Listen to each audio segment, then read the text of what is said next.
Yeah. Good morning, sir. Good morning.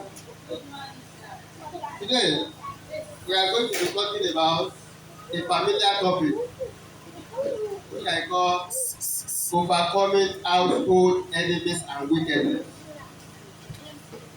Overcoming household enemy and wickedness.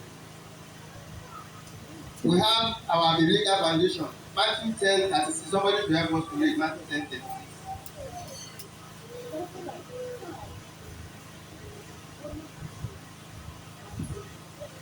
10:36.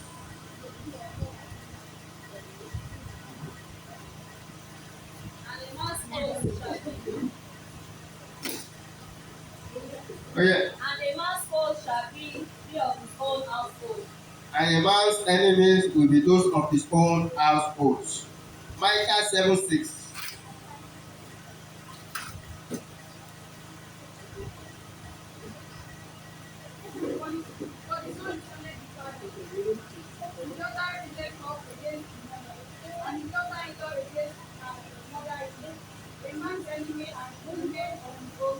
Yeah, there is also a common denomination there that a man's enemy shall be those of his household. Another Bible verse that we are going to consider before we go into the full details is Luke 21:16.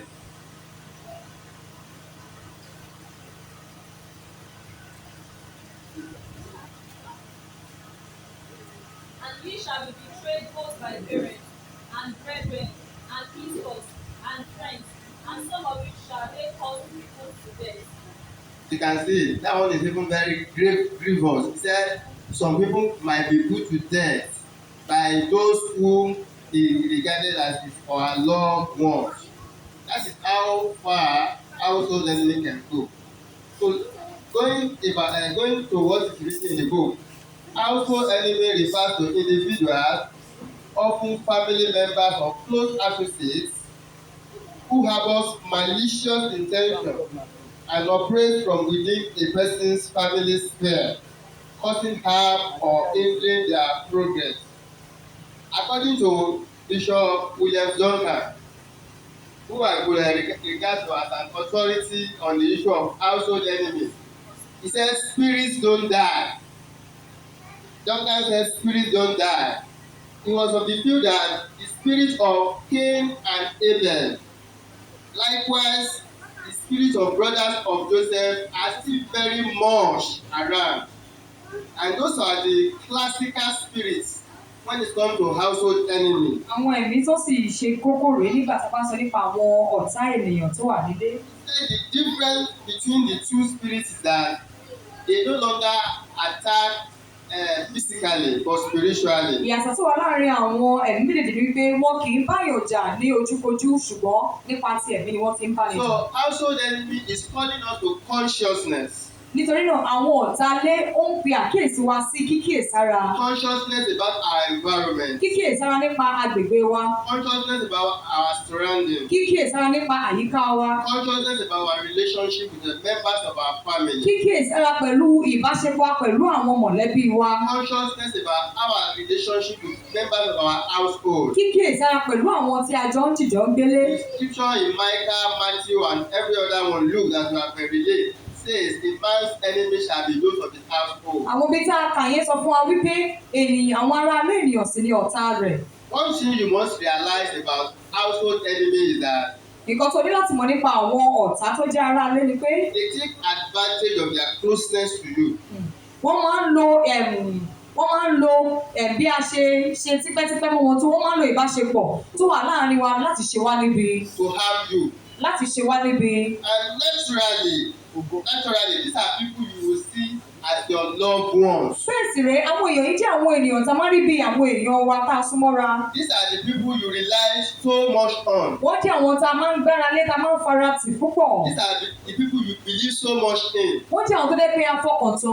These are the people you tell everything about yourself to. Wọ́n jẹ́ àwọn tó dé pé gbogbo nǹkan tó ní ṣe pẹ̀lú ayé wa la máa ń sọ fún These wọn. are people you feel you cannot hold back anything from them. Àwọn èèyàn ló dé pé kò sí nǹkan náà tá a lè sọ fún wọn. Some of us, we don't know how to keep secrets. Ọ̀pọ̀lọpọ̀ ló dé pé ẹnu wa ò pamọ́. Like our mommy told us earlier during the Sunday school class. Bí mọ́mì wa ṣe sọ fún wa lẹ́ẹ̀kan nígbà tá à ń ṣe ilé ẹ̀kọ́ Bíbélì. That the majority of the time we should allow our glory to manifest before we begin to share it. Mo wí pé ní ọ̀pọ̀lọpọ̀ gbà ẹ jẹ́ kí àwọn ẹ̀rí wọn máa fara wọn kó tó di pé a bẹ̀rẹ̀ sí ní máa sọ́nà èèyàn. If they don't manifest before you share it, some of them will not come to pass. Torí pé nígbà tí a ò bá jẹ́ kí wọ́n ṣe fara wọn tó dáwà láti kọ́kọ́ lọ sọ fún wọn ó ṣeé ṣe kí ìròkọ yìí má padà The ṣẹlẹ̀. reason is that Satan like to hold us by our words. Ìdí ni wípé èṣù fẹ́ràn láti máa fi ọ̀rọ̀ wa mú wa. Once you say it out, Tó bá ti fi lè sọ síta báyìí, they can begin to act on it. wọ́n lè bẹ̀rẹ̀ sí ní ṣiṣẹ́ lórí ẹ̀. It's not possible for them to know what to discuss with your God. Kò ṣeé ṣe fún wọn láti mọ nǹkan tó bá Ọlọ́run rẹ sọ. It's not possible for them to know what is inside of you. Kò ṣeé ṣe fún wọn láti mọ nǹkan tó wà nínú ọkàn ẹ. If you look at the example of Adam and Eve, Tẹ bá wo àpẹẹrẹ Ádámù àti Éfà when Satan came to visit Eve, nígbà tí Sátánì lọ bẹ Ífù wò. he said, "Oya, aláwẹ̀ kọ́, what did God say? Kí lọ́lọ́run sọ?" Ó kọ́kọ́ bí pé kí ni nǹkan tọ́lọ́run sọ gan. He did not claim that he knew what God said. Kò ṣe é ní ìṣe wípé ó mọ nǹkan tí Ọlọ́run But he sọ. wanted to know what God said through the mouth of Eve. Ṣùgbọ́n ó dìdí ìfẹ́ mọ nǹkan tọ́lọ́run sọ láti ẹnu And Ífù the fúnra rẹ̀. moment Eve speak the base, Ní kété tí Éfà jẹ́ fi sọ̀rọ̀, Satan began to work. èṣù bẹ̀rẹ̀ iṣẹ́. So let me also tell you, being born again does not mean you cannot be afflicted by household enemies. Wípé o jẹ́ onígbàgbọ́ ẹni tó ti fa ayé ẹ̀kún Jésù kò túmọ̀ sí wípé ọ̀tá ilé kò lè ṣe ọ́. God empowers you to recognize the existence of household enemies and how to deal with them. Tó bá jẹ́ àtúnbí, ó kàn máa jẹ́ kó mọ àwọn ọ̀tá tí wọ́n rí tó yí ọ ká àti ọ̀nà tó lè fi bọ́ lọ́wọ́ wọn If ni. you are born again, Kódà tó bá jẹ́ àtúnbí, if you are not discerning enough, tí ò bá jẹ́ni tí Ọlọ́run máa ń fi ẹ̀mí darí, you will be afflicted. ọ lè pọ́n ọ lójú. I have a classical example that I'm going to quickly share. Mo ní àpẹẹrẹ kan tí màá sọ fún wa. There was a pastor that related the story to me. It was a pastor that related the story to me. Ìránṣẹ́ Ọlọ́run kan ló sọ ọ̀rọ̀ kan fún mi. He said when they went on the mountain Wọ́n nígbà táwọn lọ sí orí òkè, and the Lord now showed him a particular lady Ọlọ́run wá fi arábìnrin kan wọ̀n wọ́n. and said that lady that you are seeing over Ó there, wọ́n mọ̀ pé ṣe olóbìnrin tó ń wò yìí. do you know that the sponge that they used to bath her 32 years ago, do you know that the sponge that they used to bath her 32 years ago is still with the stepmother? Ìdí o tilẹ̀ mọ̀ wípé kọ̀ọ̀kan tó fi wẹ̀ ẹ́ níbi ọdún méjìlélọ́gbọ̀n sẹ́yìn, ó sì wà lọ́wọ́ ìyálé ìyá ẹ̀. It's as fresh as it used to be. Ó sì dàbí tuntun bí ìgbà tí wọ́n ṣẹ̀ṣẹ̀ lò ó. And the Spirit of God directed that the lady should do something so that the woman will confess. Ẹ̀mí Ọlọ́run wá ní kí arábìnrin náà kó ṣe nǹkan kí ìyá náà bá lè jẹ́wọ́. She was totally afraid, Lóòótọ́ ẹ̀rù bà á. but eventually she did it. She was asked to sprinkle water on her. Wọ́n sọ fún wípé kó mọ́ mi sí ìyá náà lára. And the woman began to confess. Obìnrin yìí bá bẹ̀rẹ̀ sí ní máa kà gbòdògbòdò. Is it possible for somebody who is not close to be holding the sponge?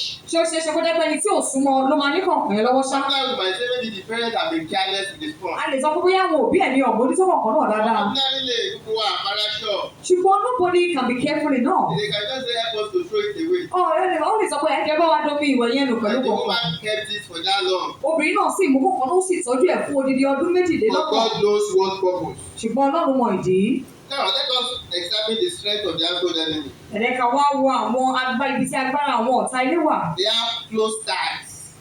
Close ties. Close ties, okay. Wọ́n ní ìbáṣepọ̀ tó gúnmọ́. They are very close to you. Wọ́n jẹ́ ẹni tó máa ń súnmọ́ abí iṣan ọrùn. And majority of the time, you hardly can know that they have hidden malice. Ní ọ̀pọ̀lọpọ̀ ojú wọn ti pálẹ̀ ó kò ṣeé ṣe kẹ́ ẹ mọ̀ wípé wọ́n ní àwọn èrò búburú sí yín. Because they will be laughing at you. Nítorí pé wọ́n máa bá ẹ They rẹ́rìn-ín. will be the one that will play with you most. Àwọn ọmọ máa bá ẹ ṣeré jù. They also have what we call insider information, Wọ́n tún ní àwọn kan tí wọ́n máa ń àwọn agbódegbà fún wọn. which means that they possess your strength, your weakness, all your weakness. One more bit matter. That they won't go to they know everything about you. Which means wọ́n mọ gbogbo nǹkan nípa rẹ̀. That's what we call insider information. Àwọn yẹn là ń pè ní agbódegbà. This makes you to be vulnerable to them. Ilé yìí máa jẹ́ kó rọrùn fún wọn láti mọ. Someone also gave an illustration. Ẹnìkan náà ń ṣe àpèjúwe kan. That when you see a snake going on the fence, Ó ní tó bá rí ejò tó lọ lórí fẹ́ǹsì. it's not possible that snake to strike because you are very far off from the snake. Kò ṣeé ṣe fún ejò náà láti sáré fò ẹ́ jẹ nítorí pé ibi tó wà jìnnà sí. But before the snake can strike you, Kí irú ejò bẹ́ẹ̀ tó lè ṣú ọ jẹ. it will have to be very close to Ó you. máa ní láti súnmọ́ ọ dáadáa. To the extent that household enemies operate. Bẹ́ẹ̀ náà ni àwọn ọ̀tá ilé ṣe máa ń ṣe. We have different examples of household enemies. Àwa ní oríṣiríṣi àwọn àpẹẹrẹ àwọn ọ̀tá ará ilé ẹni ní We have Bíbélì. the story of Cain and Abel. Àní ti Kéènì àti Ébẹ́lì. The scripture recorded that Cain exploited the closeness he had with his brother Abel. Bíbélì jẹ́ ká mọ̀ wípé Kéènì ó lo tipasẹ̀ bóun àti Ébẹ́lì ṣe súnmọ́ra tó. Because he has to let us go to and hunt. Toló sọ fún pé jẹ́ ká jọ lọ sí oko láti lọ ṣe ọdẹ. It's not possible for you to go with somebody you are not close to the Kò sì ṣeé ṣe kó o tẹ̀lé ẹni tí ò mọ̀ rí tàbí ẹni tí ẹ ò súnmọ́ra lọ sí oko ọdẹ. So that is one example of household enemy. Eléyìí jẹ́ àpẹẹrẹ. We also have the story of Joseph's brother who sold him into slavery. A tún ní ìtàn nípa ti àwọn arákùnrin Jósẹ́fù tí wọ́n tà á sóko ẹrú. The question we should ask is that what are household enemy after? Nǹkan tó yẹ ká bẹ̀rẹ̀ ni pé kí ni ìdí gan tí àwọn ọ̀tá ilé yìí fi ń lé ni? They are after your dreams. Wọ́n wá láti bà àlá rẹ jẹ́. They are after the person that have the big dream in the family. Wọ́n wá láti bà àlá ẹni tó ní àlá rere jẹ́ nínú ìdílé. We all remember that Joseph was a dreamer. Ẹ rántí pé aláàlá ni Jósẹ́fù. And he had a big dream about his future. Ó sì ní àlá ńlá fún ọjọ́ iwájú rẹ̀. But for that dream not to come to pass, Ṣùgbọ́n kí àlá yìí má bàa wá sí he ìmúṣẹ. was confronted with serious household enemy. Àwọn ọ̀tá ilé wọ́n gbé owó láti yìí.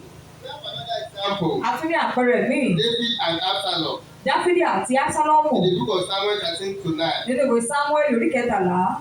We also have when it was in that area that Absalom revenged against his father, Lápá abẹ̀yẹn ni Ábsálọ́mù ti kọjú ìjà sí bàbá rẹ̀. which led to civil war. Èyí tó di ogun wàhálà. I will also give some practical examples. A tún ní àwọn àpẹẹrẹ míì. I know about a particular brother. Ọmọ arákùnrin kan, He was a singer. ó jẹ́ òǹkọrin. But he was my age mate. In fact, ọmọ ọjọ́ orí kan náà fẹ́ẹ̀ ní wá. But at a point in time, I think they released an album. Ní ìgbà kan, wọ́n wá ṣe àwòrán síta. And he became a victim of household enemy. Ó wá di ẹni tí àwọn ọ̀tá lé lé. Since that time, that guy has been wandering all over town. Láti ìgbà tó ti ṣe àwòrán tuntun náà, òun ló ti rìn kiri ìlú. Because he's very close to his family. Torí wípé He's very close to his native area. torí wípé ó máa ń ṣe dáadáa, ó máa ń ṣe pẹ̀kí ìrẹ̀kí pẹ̀lú àwọn mọ̀lẹ́bí ẹ̀. I also recall the story of a particular boy when I was much more younger. Mo tún rántí ìtàn ọmọkùnrin kan nígbà tí mo kéré. The father happens to be a tenant to my father. Bàbá ẹ̀ jẹ́ ayálégbé sí ọ̀dọ̀ bàbá mi. The guy was locked up in a toilet. Wọ́n ti ọmọdékùnrin pamọ́ nu ṣáláńgá. He was locked up in a toilet. Wọ́n tì í pamọ́ ilé ìgbọ̀nsẹ̀ From morning till evening, láti àárọ̀ di ìrọ̀lẹ́. everywhere was scattered. They were looking for Moshood. Wọ́n ti ń wá mọ̀ṣúrì káàkiri gbogbo ìlú. And it was later in the evening, somebody just said that let us check the toilet. Ní ọwọ́ ìrọ̀lẹ́ nìkan ni ayé ká wọnú yàrá ìgbọ̀nsẹ̀ yìí. And they found him there. Ni wọ́n bá bá a níbẹ̀. So you could see that it was the clinic Orogun, the stepmother that performed the dangerous act. Iṣẹ́ orogún ìyá ẹ̀ òun ni èyí tẹ́rí yẹn. Orogún ìyá ẹ̀ ló tì í mọ́nu ṣáláńgá. We have other cases. A ní ọ̀pọ̀lọpọ̀ àwọn àpẹẹrẹ bẹ́ẹ̀ lọ. But there are classes of household enemy that I'm going to mention. Wọ́n fẹ́ sọ nípa onírúurú àwọn ọ̀tá ilé tá a ní. Those who come to afflict. Àwọn tó wá láti wá ṣe ní ìjàmbá. Those who come to seek vengeance. Àwọn tó wá láti wá gbẹ̀san lára ẹni. Those who come on a killing mission. Àwọn tó wá láti wá gba ẹ̀mí ẹni. Those who come on an exchange of glory. Àwọn tó wá láti wá ṣe pàṣípàrọ̀ ògo. And there are some other ones that are come to assassinate. Àwọn míì sì wá láti wá pa èèyàn. Whichever one because the build up from the household enemy. Irú èkéyìí tí ìbàjẹ́ Olúwa yóò mú wa borí wọn. What are the causes of household enemy? Kí wá ní ohun tó máa ń ṣokùnfà àwọn ọ̀tá ilé yìí? Number one cause is jealous. Àkọ́kọ́ náà ni owú jíjẹ. You can see that from the story of Joseph and his brother. A lè rí nínú ìtàn Jósẹ́fù àti àwọn arákùnrin Because rẹ̀. Joseph relates his dream. Torí pé Jósẹ́fù sọ àlá rẹ̀ fún His wọn. brother felt jealous. Àwọn ẹ̀gbọ́n rẹ̀ bẹ̀rẹ̀ sí ní jowú rẹ̀. And he began to seek after his destiny. Wọ́n sì bẹ̀rẹ̀ sí ní wá àyànwọ́ rẹ̀ láti bàjẹ́. Another one is favoritism. Ìmíì ni tá a bá ní ààyò. Yeah. Favoritism. Tá a bá ní ààyò. Some people want themselves to be favored over their brother. Àwọn kan fẹ́ kó jẹ́ pé àwọn làwọn máa jẹ́ ààyò jùlọ. We also have lack of understanding A tún ní àìní òye tó and bitterness. àti ìkorò. What are the effects of the household enemy? Kí ni àwọn ipa àwọn ọ̀tá ilé yìí? When a man is struck by household enemy, he has delay. He experience delay. Nígbà tí àwọn ọ̀tá alálé ẹni bá kọlù yàn, irú ẹni bí a máa ní ìdádúró. We can have example in the story of Joseph. A ní àpẹẹrẹ nínú ọ̀rọ̀ Jósẹ́fù náà. Joseph's destiny was delayed wọ́n dá àyànmọ́ Jósẹ́fù dúró for as long as unnecessary. fún ọ̀pọ̀lọpọ̀ ọdún. We also have emotional trauma. A tún ní àwọn Emotional trauma, rejection or betrayal. a ní ìkọ̀sílẹ̀ ìjánikulẹ̀ àti bẹ́ẹ̀ bẹ́ẹ̀ lọ. One thing we must realize is that when there is a manifestation of household enemy, the wound is deeper than it could happen when it is happen to another person. Nǹkan wọn tún fẹ́ ká mọ̀ ní wípé nígbà tẹ́ni tó súnmọ́ pẹ́kí bá dalẹ̀ wa àbí tó wá ṣe wá níbi kíní yìí máa ń dùn wá lọ́pọ̀lọpọ̀ ju tó bá jẹ́ ará àta ni. I have a Bible verse to illustrate this. Mo ní ẹsẹ̀ bíbélì kan láti sọ nípa ilé In the yìí. book of Psalm 55:12-14. Nínú ìwé Sáàmù orí karùnléláàádọ́ta, I will read from there. màá kà látàpá àbí. Scripture requires if an enemy were to insult me, I could enjoy it. If a foe were to rise against me, I could hide from them. But it is you, a man like myself, my companion, my close friend, with whom I once enjoyed sweet fellowship and the house of God, as we walk about among the worshippers. Yeah. From 55:12. 55:12-14. Nítorí tí kìí ṣe ọ̀tá ni ó gàn mí, ìjẹ́ mi ìbá pamọ́ra, bẹ́ẹ̀ ni kìí ṣe ẹni tó kórìíra mi ni ó gbé ara rẹ̀. Yeah.